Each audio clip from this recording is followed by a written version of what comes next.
Good afternoon, friends. Welcome to TMXing Adventures. It is Lisa here, and I am so excited today to bring you a recipe that I have never made. Now, I know I say that sometimes, often on here, because the reality is Cookidoo has 11,000 English recipes on there. So I don't know, I haven't done the maths, and maths is not my strong point, but I'm fairly certain it's going to take me years and years and years to actually cook through all of them. But this one I was inspired by last night on our branch cooking class.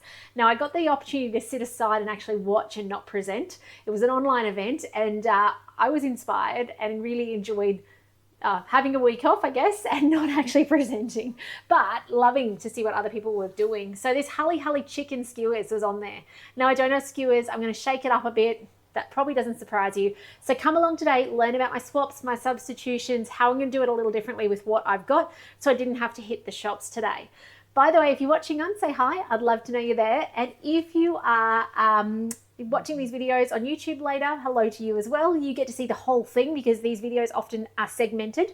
That you do not want to sit online and watch me for 25 minutes talk. I don't want to talk for 25 minutes. I'd get fed up with my own voice. So those 25 minutes, I go offline and then I record the second part and I plug them together and I put them on YouTube at nighttime. So check out the whole lot on YouTube tonight. It's also the place you'll see for the final picture. Now, we're going to get started on this recipe and then we're going to have a bit of a chat. But remember to share these videos with friends and family with Thermomixes. They need to know there's so much more that they can do with their Thermomix. So we're going to push start. I love Cookidoo and how it tells me what to do. So it says to place 18 wooden skewers into a shallow roasting pan, cover with water and set aside. And then into our Thermomix, we're going to place 4 green onions trimmed and cut into pieces. Now, I don't have green onion.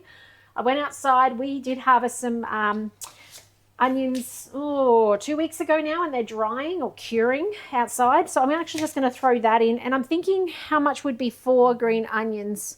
Let's just go with 2 quarters, okay? So I'm not going to put all that in. Then I'm going to add 3 garlic cloves. Somebody is messaging me. My phone has run off the hook today with very excited customers about the trade-up offer. We'll talk more about that in a second.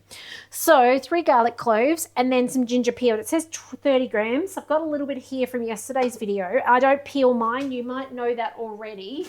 Let me see. Excuse me while I dig aside. We have a big dish over here. I just got to find clean pieces of shooting ginger. I'm not even cutting it today. Possibly should. You know how I always tell you to cut it so that it gets rid of that fibrousness? But not today. I'm not going to put more in. I think it'll get too bitey for the kids. Next. So chop 3 seconds speed 8. By the way, I think I've figured out where my lid caps are. I think they're in the car from the Gold Coast trip the other day. But the car's going to squad with the boys in. So you'll see that you actually don't necessarily need it. It does make it quieter. And obviously if you're blending hot food, you want to have this on. But just for the general stuff, it's actually amazing. Hello, Kalinda. Lovely to see you on today. I love that blitz. That blitz does not get old. The time it takes to chop onion, garlic, ginger, or just one of those items, a couple of cloves of garlic. Oh gosh, look at it. Just amazing. So now we're going to cook that down. Oh, I'm not going to put my eyeballs over it. That's a rookie error. Do not look in your onion. Okay, 2 teaspoons of sesame oil. So if you don't have sesame oil, I very many years did not. And I would just use olive oil. Now, some people got cranky at me on the videos and be like, Lisa, it's not the same. But if that's all you've got in the cupboard, do not go to the shops and buy sesame oil. Just use your olive oil. I give you permission to. For very many years, I knew no different. So use what you have. And I've got a few other things that I'm going to swap around shortly as well.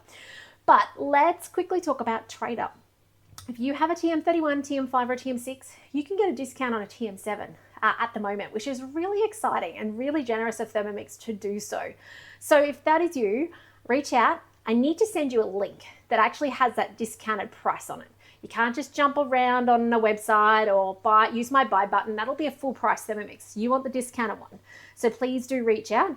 Happy to send it to you. I'm happy to answer questions. The cool thing is all the payment options are available. So you've got zip 24 months interest free. So that brings the Thermomix down to about $27, $28 a week. Depends if you add other things to the cart, by the way. Then those repayments go up, right? But if it's just a Thermomix, you've got Hum that also has a 3-month and a 24-month plan. Then you got Afterpay, PayPal, and obviously outright as well. So if you do have a different model Thermomix and you want to get a TM7, it's a really amazing time to do so, because we also have really quick dispatching. So the dispatching is actually happening, I think we dispatched today from the 26th, so 3 days ago. So those customers will get them like Wednesday next week, which is really exciting that they're coming out that quickly out of our warehousing as well. Thank you to the warehouse team. That is just phenomenal. Now, you might have noticed I put a bit of a post up today. Every day we're doing a countdown for this trade up promotion. So I'm going to talk about what I'm loving and enjoying about the TM7. Okay, so first and foremost, I love that it's so quiet. Now, right now, we can see it's cooking. If I get close, I can hear it sizzling. But if I was standing over in my kitchen table or at my bench, I wouldn't even know. And I'm really enjoying that feature of the TM7. Didn't know I needed it, didn't know I'd love it, but very grateful I have it. On that note, I very much quite appreciate being able to open the lid. So if I've forgotten an ingredient or couldn't find my oil right at the beginning of the step, I could let it start heating up and I can check it out and put something in. Another thing that I didn't know I needed, and now I know I do need, and I really, really like. So TM7, I'm, blown away by what they've done and very excited about what is to come through the software updates. Because we did see with the TM6 that progression of what it could do. It came with very similar to the TM5, and over time those software updates just kept getting better and better and better. So super excited for what is to come. So those are my two, I guess you could say, favorite highlights from the TM7 so far. Every day I'll talk about a little bit more. Now, obviously this recipe you can do in a TM6 or a TM5 or a TM31. I give you the step by step so you can, but sometimes it's the ease of use or the sound that stops us doing something. So to have that a little bit quieter, loving it, really, really enjoying it. Hello, Raylene, lovely to see you on today. 4 seconds to go and we're putting now the main ingredients in to get this dish going. You know what won me over on this dish last night was actually the sauce. When I saw the final texture, oh my gosh, this smells amazing. Onion, garlic, ginger, whew. The final texture, it's just stunning. It's just so beautiful. My phone is vibrating, sorry, whoever's trying to get a hold of me. So pineapple juice. My kids use pineapple on their weekly pizza and then they put the juice aside. Generally, I don't actually get any of it. Usually they have drunk it in there with soda water over the coming days, but they forgot. So that's good. That's good for me. But I also then on the same note always have on the shopping list tins of pineapple. Wonder if this is in juice. Yeah, that's in juice. Good. So it's always something on our shopping list for pizza night at our house, which is generally once a week, sometimes once a fortnight. Depends if we go out somewhere to a friend's house. So that's going to have to do. That is going to have to be close enough because I can't be bothered fussing with that. Does say dark brown sugar. It won't surprise you that I'm swapping in with raw because I don't have dark brown sugar. So, and I'm betting that my family won't care that it's not quite as dark as it should be. Oh, I love it when that happens. Look at that. Okay, chicken broth. Now, I don't have chicken broth. Normally I do if I've cooked down a chook, but I haven't because I only decided to do this recipe last night. Okay, so if I was putting it in a meal plan, I would have probably cooked a whole chook, steamed that yesterday, and then I'd have broth left over, but alas, I don't. What I do have is I have water and I have my veggie stock, the Golden Star. So the veggie stock, I'm going to put in only about a teaspoon. Okay, I don't want it too strong. I need this teaspoon out of here. Does anybody else lose teaspoons into their jars in the fridge? Teaspoons are like that and knives. My sharp steak knives, I think my children think they're theirs and they just disappear into the yard and I find them in the garden. So I've now made veggie stock, well, liquid stock really. So I'm going to use that instead. Okay, nice swap. It'll lift that flavour. Going for 115. Oh, I didn't dissolve it all. That's okay. Sherry or wine? Now, don't laugh at me. I don't know if this is a good swap or not, but my husband is not here. He has gone to squad with the boys. And I opened our cupboard of random alcoholic beverages that I don't really understand or know. And I looked for sherry and I couldn't find sherry. But I could see this thing called tawny. Now, Google tells me I might be allowed to use it instead. I guess I'm going to. Could you leave it out? Probably. So if you don't have sherry, Don't go to the bottle shop and buy it. Just leave it out. So there you go. That's my hot tip for today. It is 100 grams, so I would increase the liquid in the veggie stock up to 100 grams, so the water content. But hopefully that doesn't completely kill the dish. I really don't know. I am no expert on this. It would be normally something I would ask hubby. Now, ketchup must be an American recipe. In Australia, we use veggie stock. Not veggie stock. Oh, can you tell I've been on the phone lots today? What's this called? Tomato paste. Okay. So 60 grams of tomato paste. It's okay. I was doing a recording earlier today, momentarily, and I was trying to talk about strawberries, and I kept calling strawberries tomato. So, you know, it's going to be one of those days. I will go to bed early tonight. So, I think that's why my brain and my head don't just talk to each other well. Okay, next up is soy sauce. That is something I didn't prepare. How did I skip that out? That's okay. It's right here. Does everybody have things close to them in their kitchen? When you think about where to put your Thermomix, this is a really hot tip, especially if you're a newish Thermomix owner. Those of you who had it a long time, you might already know this, or maybe it's going to go, aha. But think about your kitchen and where you put your Thermomix is zone 1. Can you get to all your ingredients without taking 10 steps? Okay, it's well worth considering that because, and actually, before we go to that, make sure you leave your Thermomix on the bench. Your Thermomix is going to get used heaps, okay? It's going to get used more than your toaster. It's going to get used as much as your kettle. Leave your Thermomix on the bench, number 1, and then have zone 1 on around you as what you reach for, your pantry stuff, or next to the sink so it's easy to rinse up, but not too far from your food, okay? Nothing worse, like I know when I moved into this house, sometimes I was cooking in the spare room, and I know that was really hard. And other times as well, we had a big U-shaped kitchen. I was taking 10 steps. Like my step count in a day was crazy. Hello, Diane. Lovely to see you on today. And Dorothy, lovely to see you too. And Worcestershire sauce. Okay, Darcy, shh. Puppy dogs are going crazy. Someone must be walking down the street. Okay, 30 grams. Now, shortly, we're going to be cooking this off. So this is the next step. Now to watch the rest of this recipe, so we're cooking it for 25 minutes, 120 degrees, speed 2. To catch the rest of this recipe and the fact that my dogs are going crazy with goodness knows what, you're going to have to watch on YouTube tonight. We're going to get it on our chicken, we're going to cook it in the oven, and we're going to thicken it up to be just so amazing. So, okay, welcome back. My house smells amazing. It's got that real pineapple-y cooked, beautiful, gorgeous smell right now. So we need to add, avoiding the blades, 2 teaspoons of flour. I'm going to use gluten-free. Look at this sauce though. Oh my goodness, it is so luscious looking. So 2 teaspoons, I'm using gluten-free, trying not to put it on the blades. So 1, that was a very generous 1. I might try and go a little smaller. 2, I reckon you could use corn flour if you prefer, or obviously just white flour is fine. Normal flour. Okay, so now we're going to cook 3 minutes, 120 degrees, speed 3. It's going to thicken that up, and then I'm going to change it up a little bit. While that was happening, I don't think it's even going to take 3 minutes, to be honest. I think in a second I'm going to pause that because I think it will have thickened because it was so hot.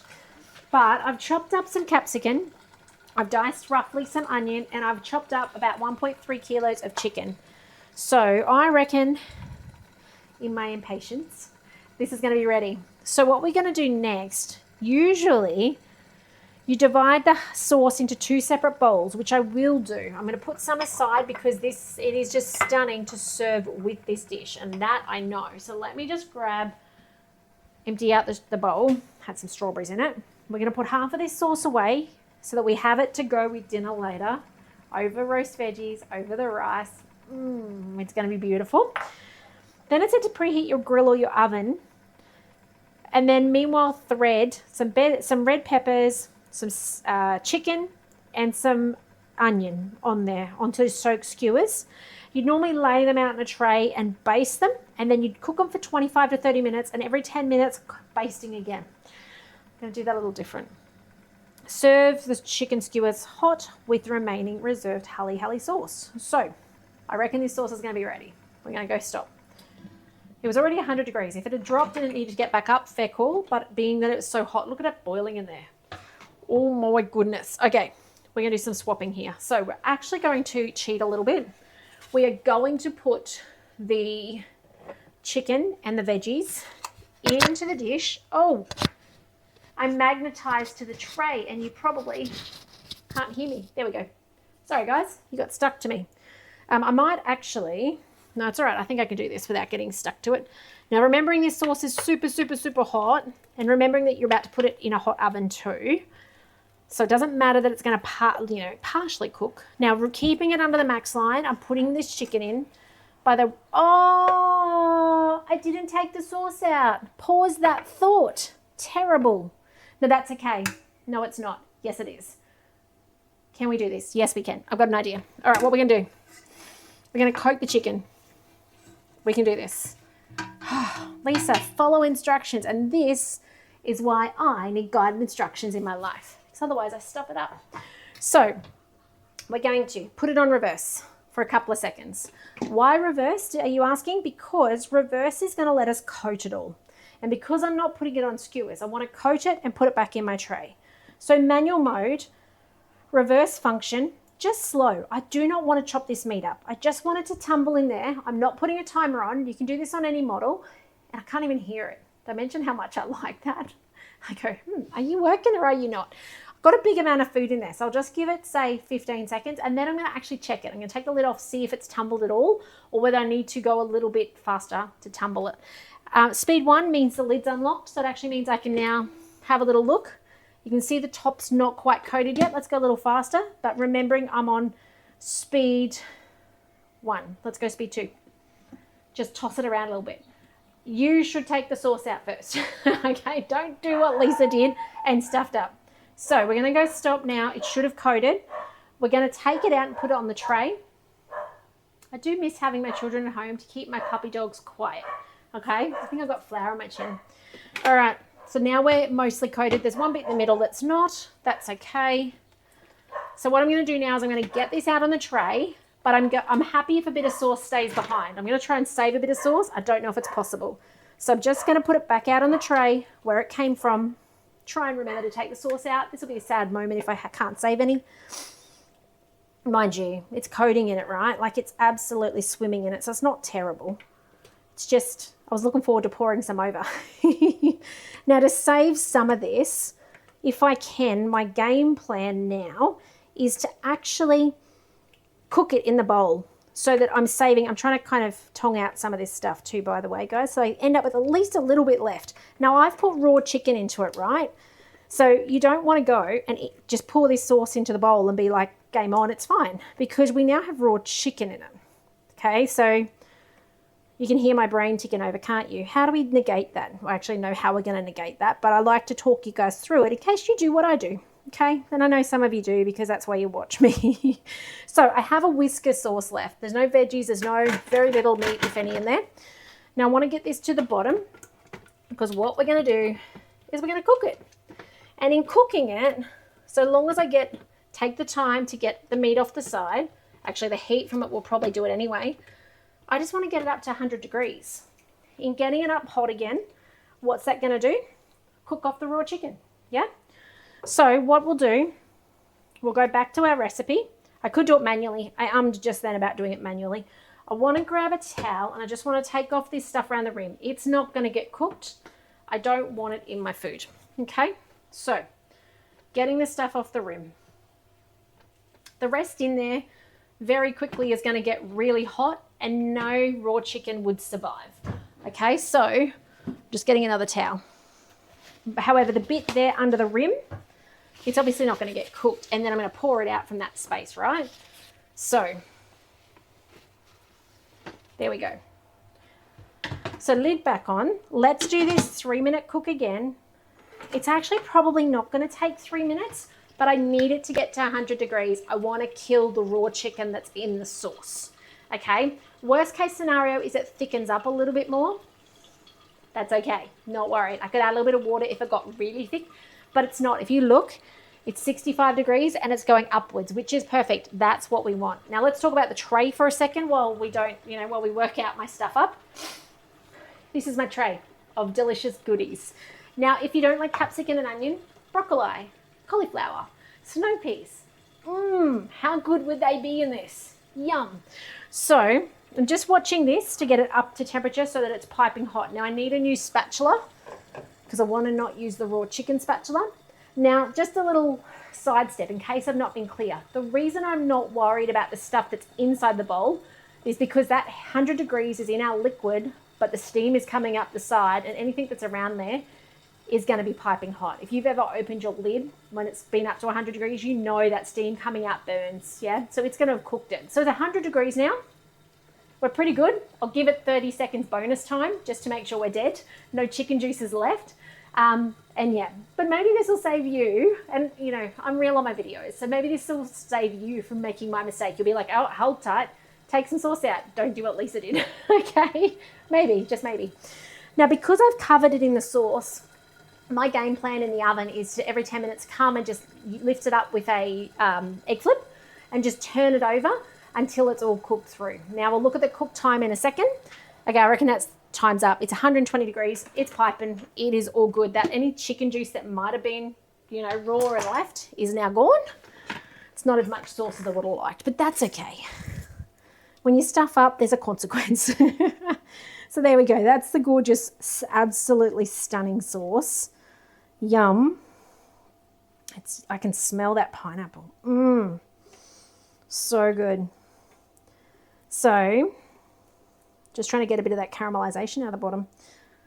There we go. So I'll keep that aside to go over the top as kind of a beautiful yumminess over the top. I'm going to have a taste of that.